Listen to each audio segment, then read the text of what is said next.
Did you want boba in yours? Try it to see if there's boba in there. Because I forgot if I put it, but if not, I'll read it.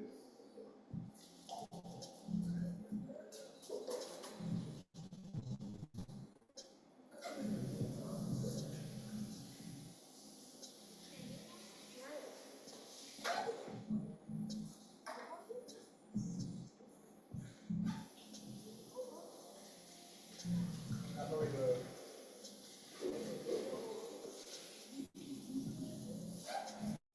Okay, assalamu alaikum. Can everybody still hear me? Okay. Yeah, we can hear you. Okay. And the background noise isn't too bad. No, your voice is loud.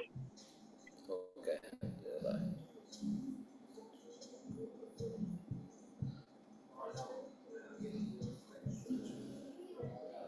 Yeah, I just want to record what's happening here. No, not record. I'm having a little bit of trouble recording this.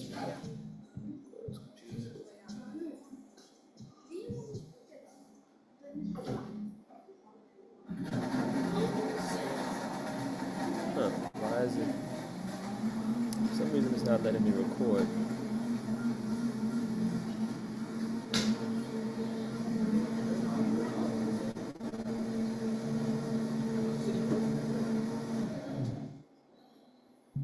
Oh, I know why.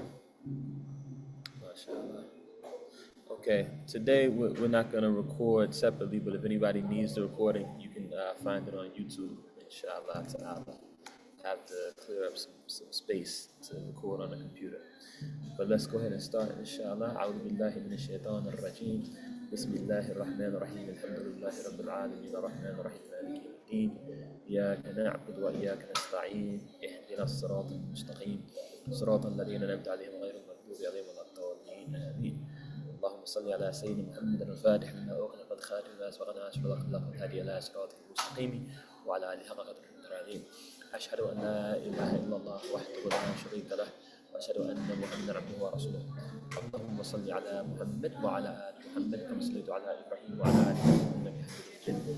اللهم بارك على محمد وعلى آل محمد كما باركت على إبراهيم وعلى آل إبراهيم إنك حميد مجيد. اللهم إني أسألك من كل خير سألك منه ومن النبي صلى الله عليه وسلم وأعوذ بك من كل شر استعاذك منه ومن النبي صلى الله عليه وسلم. اللهم اغفر لنا ما قدمنا وما أخرنا وما أسررنا وما أعلنا وما أنت أعلم منا. ربنا آتنا في الدنيا حسنة وفي الآخرة حسنة وقنا عذاب النار. اللهم إنا نعوذ بك من فتنة المحيا والممات ومن فتنة القبر ومن فتنة السير الرجال ومن عذاب النار وسوء المصير. اللهم صل على سيدنا محمد رضي الله عن أصحاب رسول الله صلى الله عليه وسلم. لا حول ولا قوة إلا بالله العلي العظيم. لا حول ولا قوة إلا بالله العلي العظيم. يا همة الشيخ احضري بهذا المحضر ولتأتي بنظرة تأتينا بظفر. أما بعد. Alhamdulillah. Assalamu alaikum wa rahmatullahi wa barakatuh. So I was in a coffee shop. I decided to move because the noise was disturbing me. So if I end up having to move again, just bear with me. But hopefully I'll be able to be here with no issues, inshallah ta'ala. So today we are going to be continuing. Everybody can still hear me well?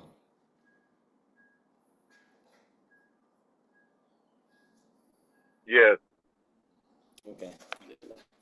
Today we are going to be continuing with the subject, inshallah ta'ala, of impurities from the book of Tahara. And because I think we have a couple of folks who haven't been with us in a while, let me just reiterate that my name is Ustadh Habibur-Rasul Miller, and I am teaching from the lessons, Bismillah, I am teaching from the lessons of Sheikh Amin Abdul Awal, our beloved elder fiqh teacher, who was the top student of Dr. Suleiman Dunya, rahmatullah alayhi, in America. Dr. Suleiman Dunya was a luminary, a scholar of the Maliki Fiqh, a scholar of Islamic theology and Islamic philosophy. And by Islamic philosophy, I mean academically, he was a scholar of people like Al-Ghazali, rahmatullah alayhi, and even people like Ibn Sina and people like this. And he was one of the highest level authorities in the Maliki Madhab from Azhar at his time. And toward the end of his life, in the late 1960s and 1970s, he chose to come to America, and he began to teach and support the growing, predominantly African American, predominantly working class Muslim community in New York City. And he poured um, years and years of training and education and light into our beloved teacher, Sheikh Amin Abdul Awal. And I had the blessing and the opportunity to study with Sheikh Amin for some time. So I'm teaching from the lessons that we studied with Sheikh Amin, and he himself was teaching lessons from a book called Shar as-Saghir, which is a high-level text in the Maliki Madhab. I'm going to turn off my video. I want to find a little bit of a better background. I know people are watching on YouTube and different things. But this is a text that is relied upon by scholars in the Maliki Madhab. It's a text that the scholars often use when they want to give, for instance, rulings. They will often use this text. Okay, Tayyip. See if that's a little bit better. Okay, a little bit better. Alhamdulillah. Alhamdulillah Rabbil Alameen. So we are in the section of Tahara, the Bab of Tahara, or the chapter of Tahara, or the section of Tahara. And specifically, we're in the section that deals with how you deal with impurities and various rulings that demonstrate how Allah subhanahu wa ta'ala forgives us when we encounter impurities that we don't have the ability to protect ourselves from. Bismillah. So, jumping on it, and the way it's numbered in my notes here is this is point 20, if you're keeping notes the same way that I have been. But of course, you know, Sheikh Amin, as I always remind you all, he encouraged us to organize our notes in whatever fashion was easiest for us. Alhamdulillah, we're on YouTube as well, so anybody who needs to anybody who has any questions on YouTube, you can go ahead and type it in the chat. And anybody who's missed last week's class, it should be up there on YouTube, inshallah, for you to review. Bismillah. So, the point we have here, it says, when some water falls on you, and you come to the conclusion that it is impure, meaning something wet falls upon you, and you come to the conclusion that it is something that is either an impurity or that has an impurity in it that has changed it, right? Changed its taste, color, or smell. So, for instance, if water falls upon you and you smell that it smells like urine, right? When some water falls on you and you come to the conclusion that it is impure, you should wash the things that were affected by this water. If your body, your clothes, or your prayer rug were affected, that your probability of being affected, you must wash. Probability means even if you're not sure, but you can surmise that there's a good chance, a strong chance that it has affected you. You should wash your clothes. So, for instance, if you're walking somewhere and you think you may have walked nearby some urine, but you don't have any real indication that it got on you, you should ignore that. You should ignore that. The fiqh, the scholars of the fiqh, they advise us to guard ourselves from becoming anxious or becoming obsessive, right? But if you have a strong sense, like you see a wet spot on your clothing and it smells like urine. Actually, just yesterday I was praying outside and I had to pray on the grass, and I ended up getting a little bit of wetness on my pants, right? I smelled it. It didn't smell like anything najis. So we presume that it's fine. You have to have some kind of indication before you become concerned that it actually is an impurity. So, bismillah. When if you know exactly or think that you know the parts of your body, clothes, or prayer rug that were affected by this impure liquid, by this impure water, for example, then you must wash them. But if you have doubt as to which part was affected, then you should wash all of it, right? You should wash all of it. If you're sure you know the spot where something, was affected, you can clean that spot. But if you're not sure where it was, just clean the whole garment or the whole rug or what have you. This is when you are sure that some of your body, clothes, or prayer rug were affected by this impure water. But if you do not know which parts, then you should just clean the whole thing. Also, you have to, and it says your body. I know you may be thinking, how would you not know which part of your body was affected? But if you forget or something, for instance, if you're out in the street, some impurity falls on your arm, then you get home, you're not sure, you forgot if it was your right arm, your left arm, then you wash both arms. Um, Also, you have to have enough water to wash with and enough time to do at least one rak'ah after washing before the time of the prayer finishes. But if the time of the prayer will finish before you can wash and make one whole rak'ah, then leave these things and do the prayer in order to reach a whole rak'ah. Let me say that again.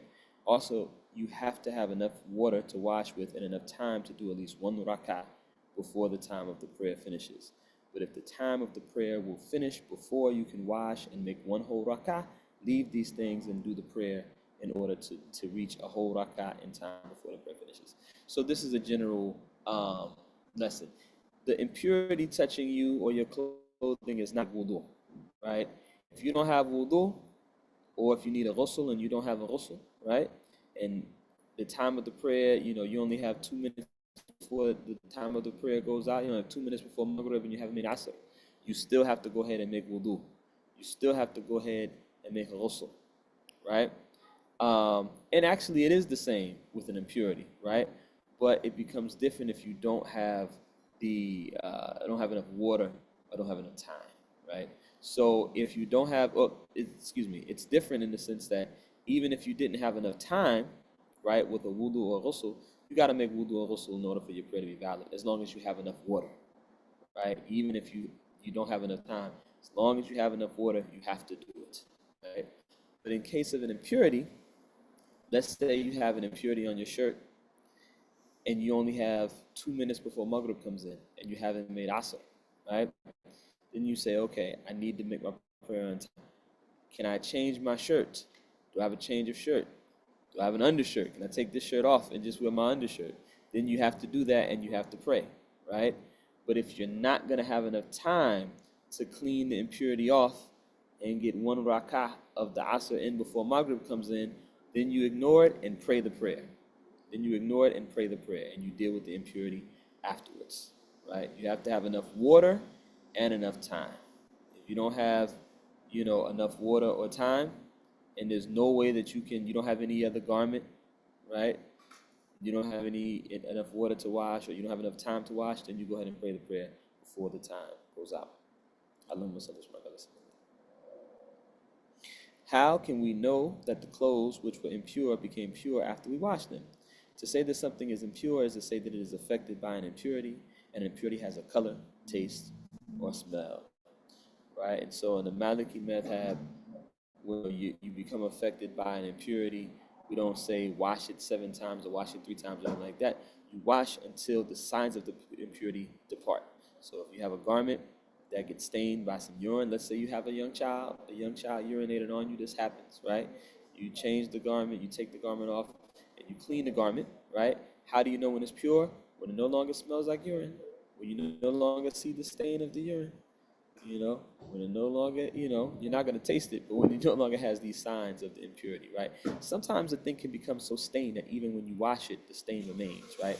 This you're forgiven for, right? But you want to wash it until the smell is no longer there. And if it's not permanently stained, then you want to wash it until the stain is gone as well. And it says you should take notice of the water and the clothes themselves. If neither is affected by the color, taste, or smell of the impurity, then you know that your clothes have become pure. So once you see that the smell, the color has gone, and your clothes are pure. This is no matter how many times you have to wash, whether it's once or twice or 3 times, even if the color, taste, or smell of the impurity left in the first washing. Imam Ahmad ibn Hanbal rahmatullahi says you should wash these clothes 7 times. Imam Malik rahmatullahi says that the most important thing is to remove the color, taste, and smell of the impurity. And he also says if the color and smell are easy to remove, they must be removed with the taste of the impurity, right?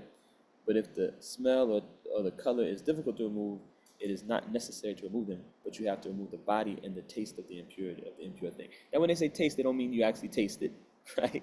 They just mean remove the body of the impurity, such that you know that it's clean, right? Such that you know that it's clean. And this is a good point that corrects something I just said. Sometimes you wash the thing thoroughly, and maybe even a little bit of the smell maintains, right? But once you wash this thoroughly such that the body of the impurity is gone, and like they say, the taste of the impurity, but they're not telling you to taste it, right? But such that the taste or the body of the impurity is gone, even if a little bit of the smell or a little bit of the color remains, you still know the garment is pure. Note, if a small animal that has blood, like a mouse or something like this, falls into something which is pure and wet, like saffron dye, and it dies, this thing becomes impure. So if some animal, something that is bleeding, right, falls into, say, the water that you would normally use to make wudu or something like that, and it dies, that water becomes impure. You should throw it out.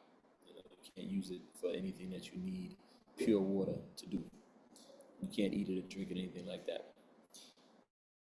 They also make the note, you don't have to wring out the clothes after you have removed the body, taste, or smell. It's up to you. So if you wring the clothes out, if you let them dry in the sun, even if you, for some reason, let it remain wet, can't think of why you would let your clothes remain wet, but if you let it remain wet, it doesn't have any effect. The dryness of the thing doesn't have any effect on the purity once the impure thing has been removed.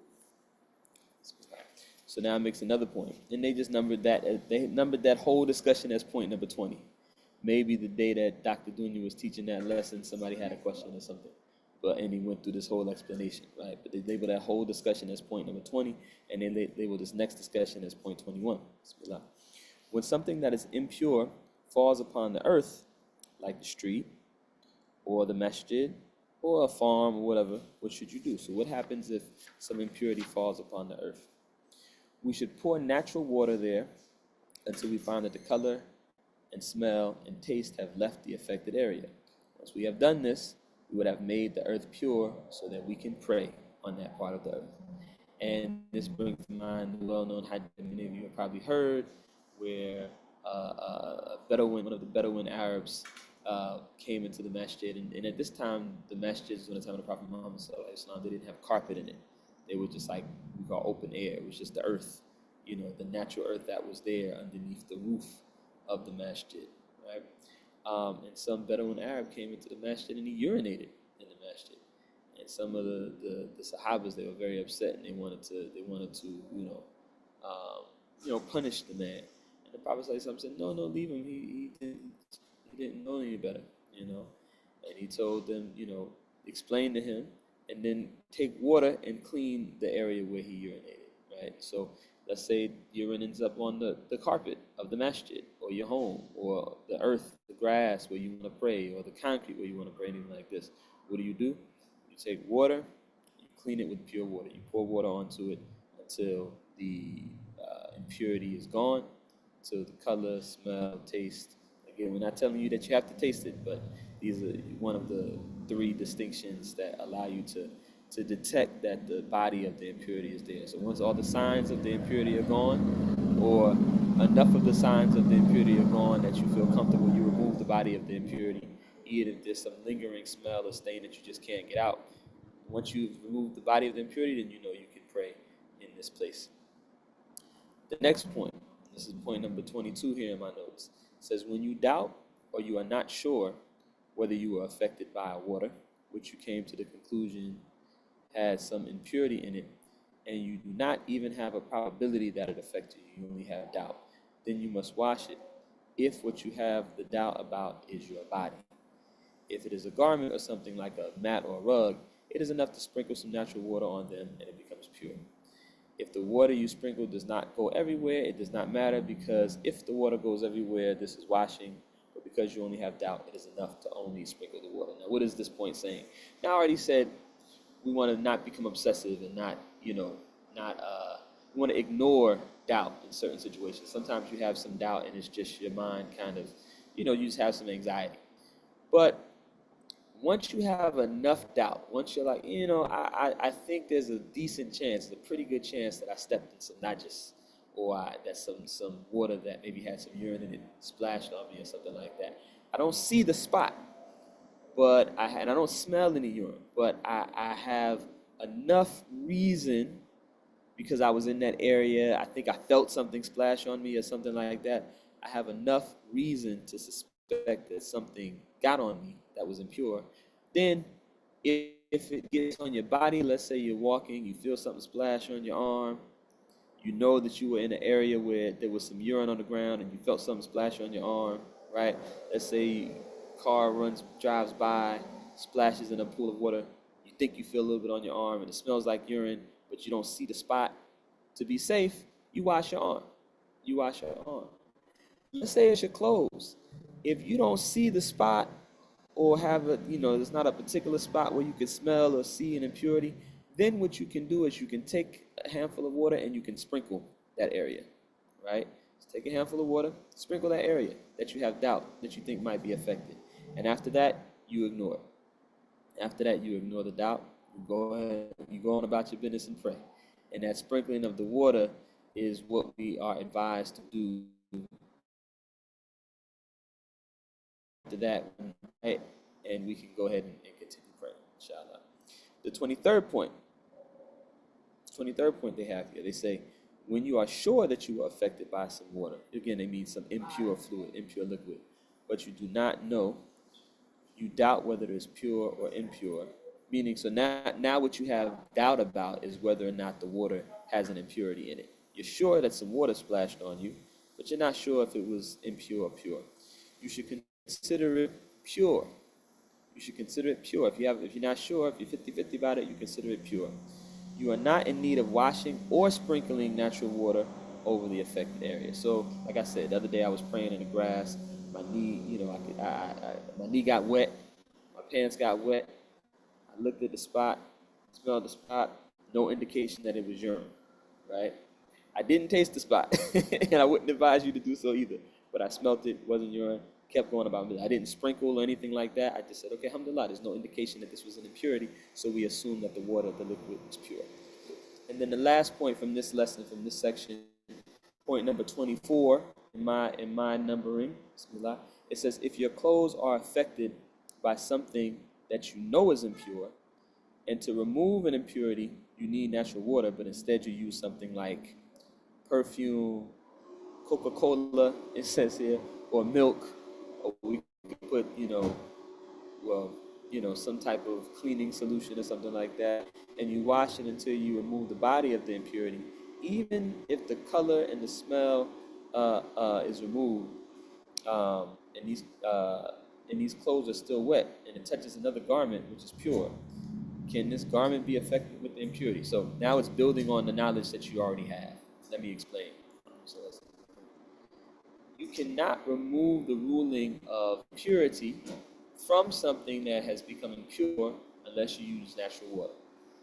If you got some urine on your pants leg, you can't wash it with milk until the smell is removed and consider that pure. You can wash it with something else, maybe to get the odor out and to make it nice and clean. But at some point, you have to wash it with pure, natural water in order to remove the ruling of the impurity, right? So now they're saying, what if you were to wash it and you didn't use pure natural water? Stuff like you didn't use pure natural water, but you did remove the body of the impurity. You did remove the body of the impurity. So now this garment, the body of the impurity is gone, but the ruling that the garment was impure remains. And now it's wet and it touches another garment. What do? If the body of the impurity was still on that garment and it was wet and it touched another garment and made that garment wet, they both would be impure. If the garment had been cleaned with pure natural water and it was wet and it touched another garment and made that garment wet, they will both be pure. But in this case, the garment that became impure, you remove the body of the impurity, but the ruling still remains, and it's wet, it touches another garment that's wet, and that second garment becomes wet. What's the ruling of the second garment? The ruling of the second garment is that it is pure. The impurity did not transfer, because in order for the impurity to transfer, the body of the impurity would have had to be on the first garment. right? The body of the impurity would have had to be on the first garment. So now that first garment is still considered impure because you haven't washed it with pure natural water, but the second garment that it touched that also became wet, that's considered pure. So the first one's considered impure, second one's considered pure. Why? Because the body of the impurity must have been present with the first garment in order for the ruling to transfer to the second garment. Is that clear?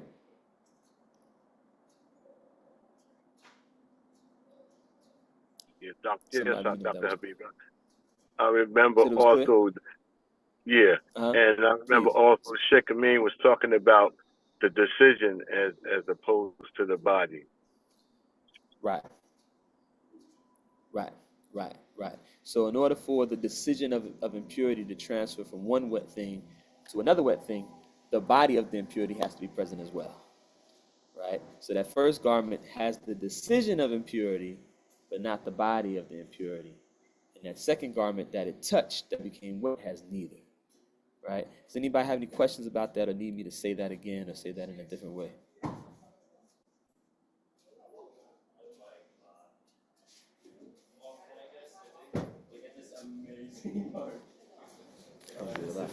And I'm actually gonna switch over to my phone because I'm a little bit worried that my phone is about to die. So I'm gonna switch over so that we can stay in class while I figure out how to charge the laptop, inshallah.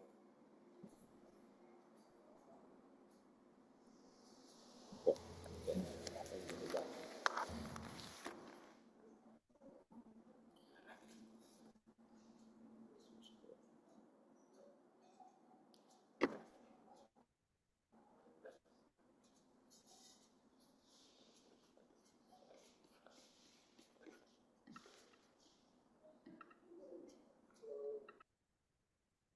Assalamu alaikum. Can everybody still hear me?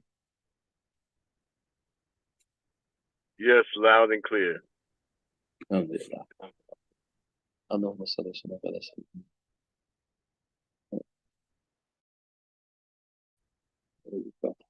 Muhammad. So, Allahumma salli ala Muhammad. To continue,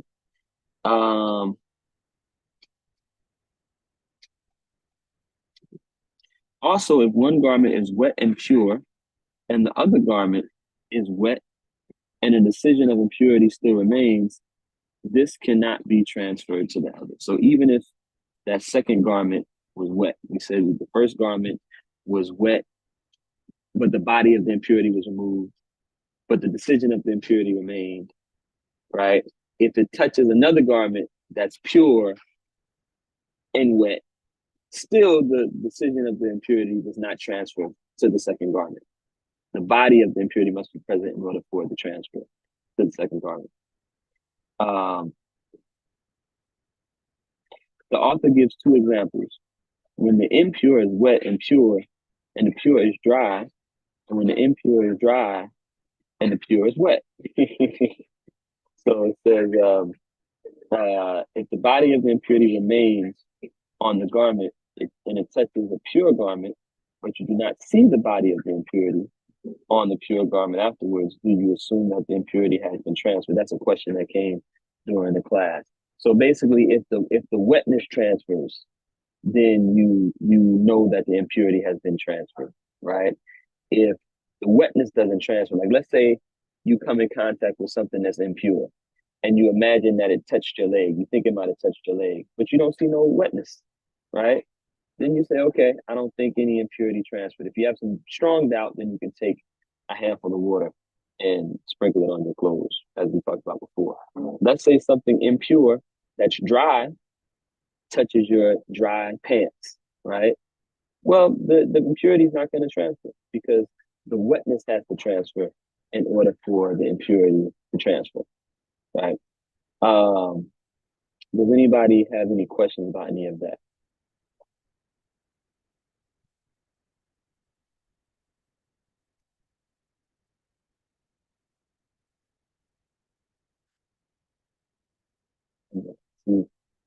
I see one question.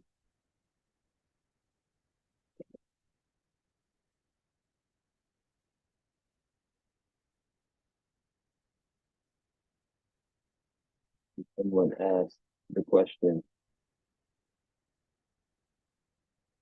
does touching your wife with desire break your wudu if there are clothes between you, like a shirt or pants, etc.? Or does it only apply to skin to skin contact? That is a great question. And the answer is, in order for you to break your wudu, right, and just to give a quick, to bring people up to speed in case they don't have the context for the question, if you touch a member of the opposite sex, right, a member of the opposite sex with your skin, your hand touches your man, your hand touches the hand of a woman, and vice versa, and you feel some sexual pleasure from that, right? Even if it's small enough, but you feel some pleasure from that, right? Then you've lost your wudu, right? With your wife, your spouse is a little bit different according to the opinion that we follow. If you touch your spouse's hand, you feel some light pleasure. You're not at it doesn't break your wudu, right? It only breaks your wudu if there's some passion behind it, right? Like they say, if you give your spouse a peck on the cheek, it doesn't break your wudu. Sheikh Amin, opinion, if you gave them a peck on the mouth, it doesn't break your wudu. But if it's a long kiss, passionate kiss, then you've lost your wudu. So based on that, if you touch you touch your spouse and there's clothes in between you, if it's a short touch, a light, let's say you hug your spouse, right? You're a man, you hug your wife, or you're a woman, you hug your husband, right? And you feel some pleasure from that, right? It doesn't break your wudu if it's light. But if you become aroused, then I would advise you to renew your wudu. Why? Because if you become aroused, it could cause what they call mani. It could cause the discharge that comes when you become aroused, right? So and also if it becomes very passionate, right? But if it's light, then I would say you treat it similar to the way you would treat if it's skin to skin, in that if you because again, as I said, and I hope I'm not confusing you all, if you touch your spouse and the pleasure is light, right? It doesn't break your wudu. That's if you look in the books, they'll usually just say, oh, if you touch a member of the opposite sex and you feel pleasure, and it's skin to skin, then you lose your wudu, right? But what we have from our teachers is that you're given a bit of an allowance when it's your spouse, right? And so that allowance would be even a bit more if it was through the medium of clothing. But if you become aroused by it, right, then I would advise you to make a wudu, right? But the kind of straightforward answer is, let's say you hug your spouse, fully clothed, right? And you don't feel a large amount of pleasure. You don't feel significant pleasure. There wasn't passion behind it. It does not break your wudu. Hope that answers your question. If not, please ask a follow-up question. Next question I see, how many people make up the Jamaat in Salah? And if there's one man leading Salah and multiple women, does that still count as a Salah? And I remember you texted me this question, so I'm sorry for not getting back to you sooner. So I have to go back and look in the books. I think Ashmawiya talks about it, but some of the Maliki books, they talk about the minimum number for a Jamaat in Jumu'ah, right? But, the scholars say, you in America, if you don't have that number of people, maybe they take a ruling from another madhab. But in terms of just a Jamaat in general, as long as you got 3 people, you prayed in Jamaat. As long as you got 3 people, you prayed in Jamaat. And my understanding is if there's one man and there's 2 women behind him, still considered you prayed in Jamaat. There may be some other opinions about that I'm not familiar about. So this is a good subject to do some research. But the way my understanding, what I was taught is, as long as you got 3 people, you're considered to be praying in Jamaat, and inshallah you'll get the benefits of praying in Jamaat. But that's the regular prayers. For Jumu'ah, the books usually say you need more people. I forget the number they say. I don't know if they say like 20. I forget. I have to go back and look and see what the books say. So if you remind me, I'll go back and look, because it's in, I believe it's in the book Ashmawiya, or it might be in the book Murshid al-Mu'in. Well, it might be in Murshid al-Mu'in as well, but also Muqaddimat al-Izziya, one of these kind of, introductory Maliki Fiqh books that we study. So I can go back and look for the number for Jumu'ah. But in terms of your regular fard prayer, you pray with 3 people, it's Jama'ah. Someone Someone asked, is it mandatory to have wudu when touching the Quran and reciting it? Is it permissible to make dua and dhikr or say subhanallah, etc. without wudu, since those words are also part of the Quran? Great question. You do not need wudu to recite the Quran. You do not need wudu to recite the Quran. Any Quran that you have from memory, you can recite it even when you don't have wudu. To touch the Quran, you need wudu. Right? To touch the physical mushaf, to touch the physical Quran, you need wudu. Right? And they say, like, let's say you have a fiqh book or a paper with some du'as that you want to memorize, and they have some things in it that are from the Quran, right? Do you need wudu to touch that? No. Just the actual Quran, the mushaf, the actual Quran, not just some writing that has a little bit of Quran on it or something like that. But to actually hold the Quran, you need wudu. But to recite the Quran, you don't need wudu. And so from that, you can see how to say subhanallah, alhamdulillah, anything like that without wudu, it is permissible. It is permissible. You don't need wudu to make dhikr, to make dua, anything like that, right? Now they say if you're in a state of janaba, right, if you need a ghusl, then, you should avoid it. But even then, there's a couple of exceptions. Like, let's say you're in a state of janaba, and before you get a chance to make a ghusl, maybe you don't have water, or maybe you're a teacher, and, before you could make your ghusl, you got a phone call, something like this, right? And you're asked a question, you can recite or reference a verse in Quran in giving the answer to the question, to impart Islamic knowledge, right? So somebody, you haven't got a chance to take a ghusl yet, and somebody asks, Sheikh, I'm hungry, can I eat some pork, right? And you recite the verse in Quran that says don't eat pork or something like this. This is permissible. Or if you're afraid and you use some Quran for protection. Let's say you're getting ready to take a ghusl, and you have some kind of fear that something's going to harm you, maybe something from the unseen or the seen, and so you recite ayatul kursi as a protection, right, out of fear. This is also permissible, right?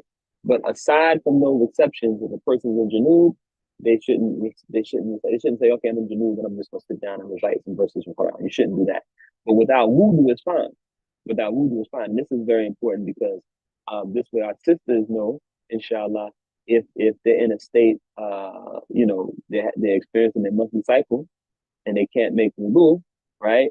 They can still recite Quran verbally, but they can't touch the mushaf, right? And of course, the same goes for men as well. You can recite the Quran verbally, but you can't touch the mushaf.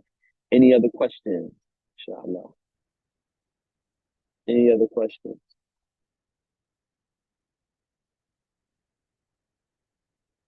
Wa'iyaka. My laptop died, so I'm not able to see questions from YouTube right now. I'm going to try to get it back up, inshallah, to be able to see if there's any questions. But in the meantime, are there any questions, inshallah, for those who are present in Zoom? And, you can either type your question or you can take yourself off mute and ask the question, inshallah. Any additional questions?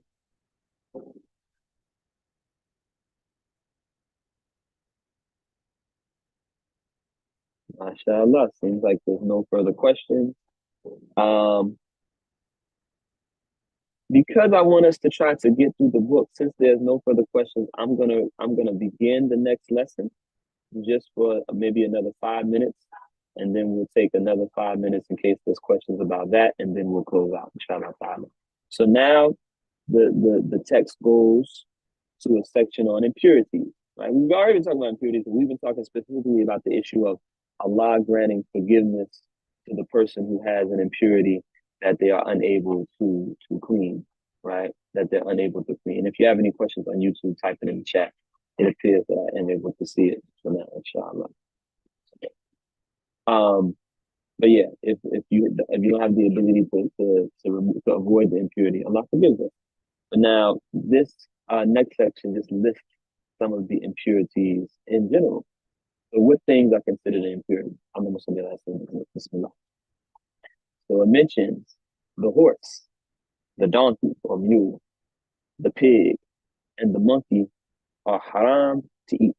So it covers the issue of what animals are permissible in the section of what is impure, right? and we'll see the connection in a moment, because the things that come from this, the meat of these impure animals is impure, right? Even if somebody were to say Bismillah and slaughter it according to the rules of Nabiha, it's still considered impure, right? And so the horse, the donkey, the pig, and the monkey are haram to eat.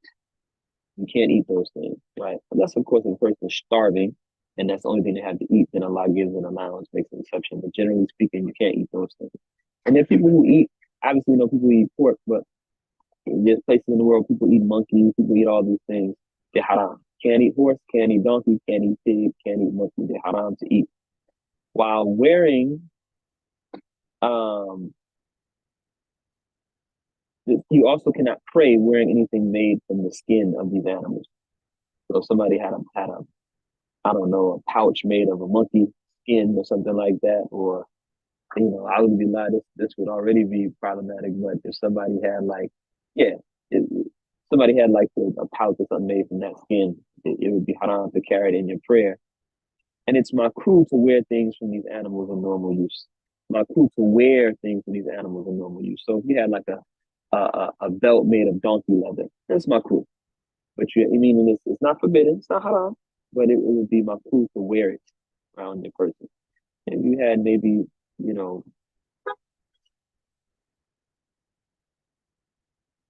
would be makruh to wear it, and it would be haram to wear it in the prayer.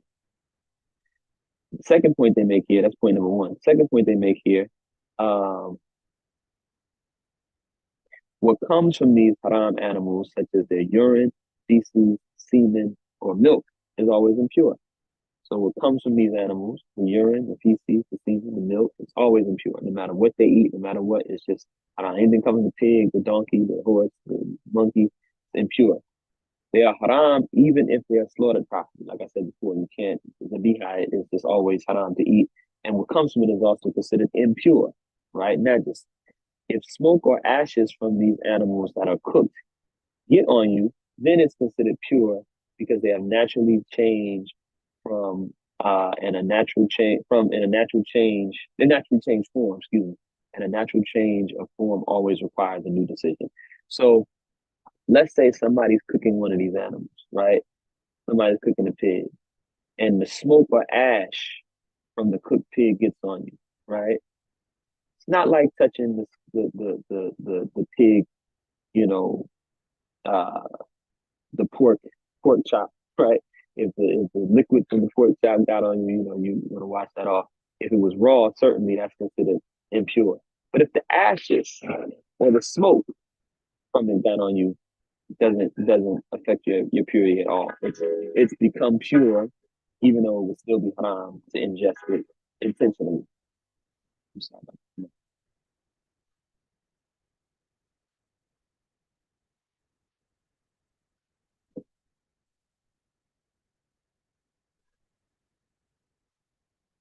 Mashallah.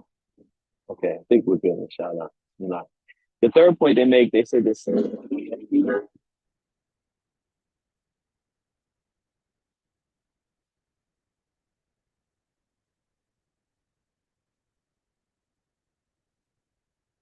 didn't pick the best spot for class today.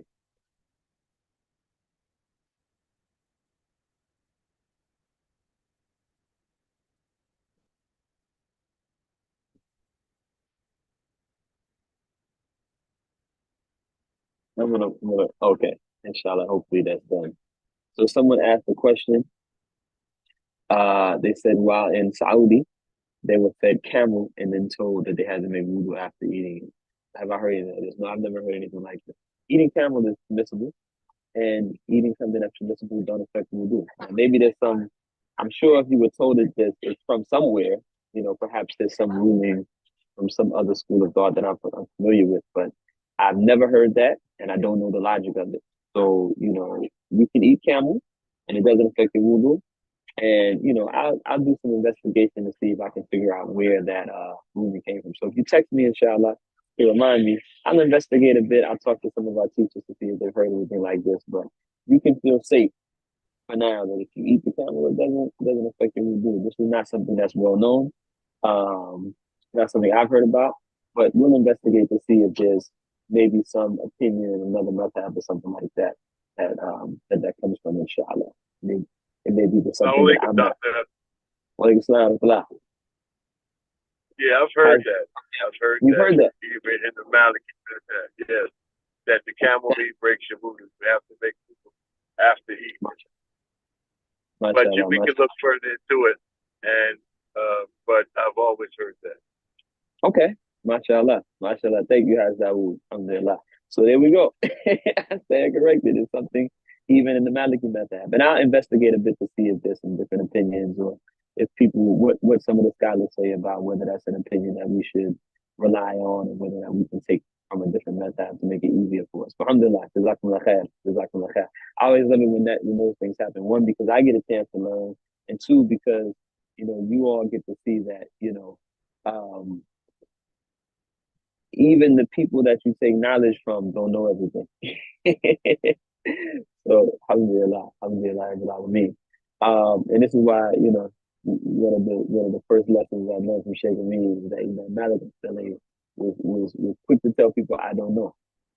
So we have to have the etiquette. So alhamdulillah, thank you for clarifying that. So so that is an opinion, but we're gonna investigate to see whether or not that's something that we have to rely on. Did you ever hear Sheikh Amin talk about that? I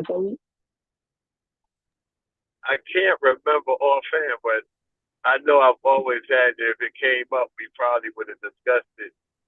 Okay. If I had heard something say that, that it was permissible that you could make salat after that eat the camel meat didn't break it, we would have had a discussion about it. Okay. But I've always heard it. I heard it, matter of fact, from my first teacher, Sidi Ali Iraqi. Yeah, he taught me, he expressed that. Alhamdulillah. Alhamdulillah. Jazakumullah khair. Thank you. Alhamdulillah. I think we'll go through maybe 2 more points, and then we'll see if there's any closing questions, and I'm not sure what school he follows either. I think I don't want to say what I don't know. I have a little bit of knowledge of his. Huh? What school who follows?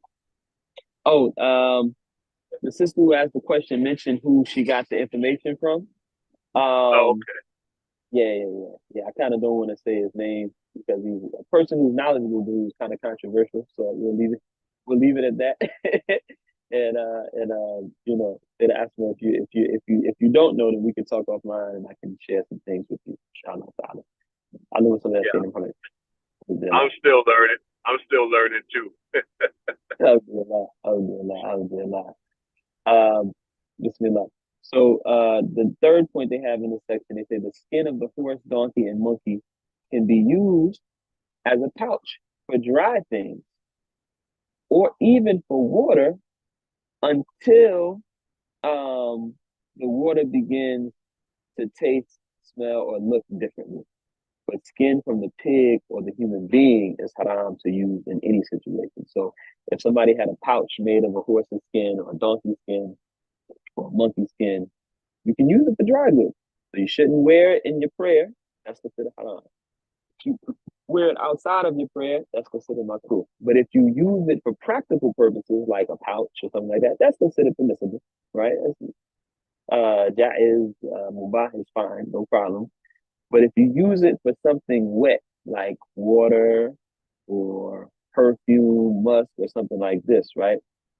Once the skin starts to cause the thing inside the pouch, the wet thing, to begin to change in terms of its color, taste, or smell, then you can't use it for that anymore, right? So if you use a pouch for water, once the water starts to look different color, or starts to taste different or smell different because of the pouch, because of the monkey, horse, or donkey skin, then you shouldn't use it for that anymore. But it mentions that the skin from a pig and from a human being, you can never use for anything. You don't use that for anything. No pig, no human being, right?